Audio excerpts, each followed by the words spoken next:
Hello दोस्तों, कैसे हैं आप सभी। आई होप कि आप सभी बहुत अच्छे होंगे। काफ़ी दिन बाद हम अपनी क्लास रिकॉर्ड कर रहे हैं। आज का जो हमारा टॉपिक है वो है जेम्स जीन्स का ज्वारीय सिद्धांत, tidal hypothesis of James Jeans. इसके पहले जो हमने डिस्कस किया था वो हमारी क्लास थी द्वैतवाद सिद्धांत के समर्थक थे चैम्बरलिन महोदय। तो इसके पहले हमने चैम्बरलिन महोदय के सिद्धांत के बारे में डिस्कस किया था।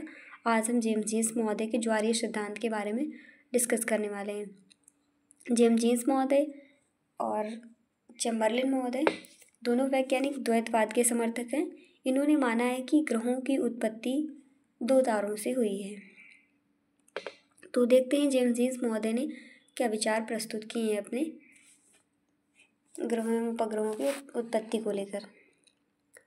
तो सबसे पहले उन्होंने 1919 में यह सिद्धांत प्रस्तुत किया था। उन्होंने बताया अपने विचारों में कि सूर्य एक गैस का गोला है। सूर्य अपनी जगह पर स्थिर रहकर गतिशील था। जेम्स जीन्स महोदय ने माना कि सूर्य एक गैस का गोला है और वह अपनी जगह पर स्थिर है फिर गतिशील है, यानी कि सूर्य कुछ इस प्रकार से गतिशील है। आप देख सकते हैं सूर्य अपनी जगह पर स्थिर रहकर कुछ इस प्रकार से गतिशील है, जबकि सूर्य का साथी तारा है वो इस प्रकार से गतिशील है, नहीं वह गति करते हुए सूर्य की तरफ आ रहा है जबकि सूर्य अपनी जगह पर स्थिर है। जेम्स जीन्स महोदय ने बताया कि सूर्य का साथी तारा विशाल था। साथी तारे की गुरुत्वाकर्षण शक्ति अधिक थी। साथी तारा गतिशील अवस्था में था। हालांकि था सूर्य भी गतिशील अवस्था में, लेकिन सूर्य अपनी जगह पर स्थिर रहकर गतिशील था और साथी तारा गति करते हुए सूर्य की तरफ आ रहा था।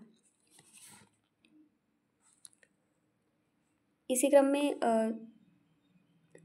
जेम्स जीन्स महोदय ने बताया कि साथी तारा जो था सूर्य की ओर आकर्षण शक्ति आरोपित करता है, यानी सूर्य का साथी तारा जो था वो विशाल था तो उसकी गुरुत्वाकर्षण शक्ति भी अधिक थी, तो वह सूर्य की ओर आकर्षण शक्ति आरोपित करता है।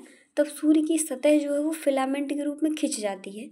ये आप देख सकते हैं, इस तरह से फिलामेंट के रूप में खिंच जाती है और सूर्य से अलग हो जाती है। जब सूर्य से अलग हो जाती है तो यह सूर्य के इस प्रकार से चक्कर लगाने लगती है, यानी एक इस तरह से एक छल्ला अलग हुआ, फिर दूसरा छल्ला अलग हुआ, फिर तीसरा छल्ला अलग हुआ। इस प्रकार से करके 9 बार सूर्य की सतह टूटी और 9 छल्ले इस प्रकार से सूर्य के चक्कर लगाने लगे और कालांतर में यही छल्ले ग्रह एवं उपग्रह कहलाए। जेम्स जीन्स महोदय ने अपना सिद्धांत में यही बताया है कि जब सूर्य की सतह फिलामेंट के रूप में खिंच गई तो वह 9 भागों में टूट गई और सूर्य के चक्कर लगाने लगा। इस प्रकार से ग्रहों एवं उपग्रहों की उत्पत्ति हुई है।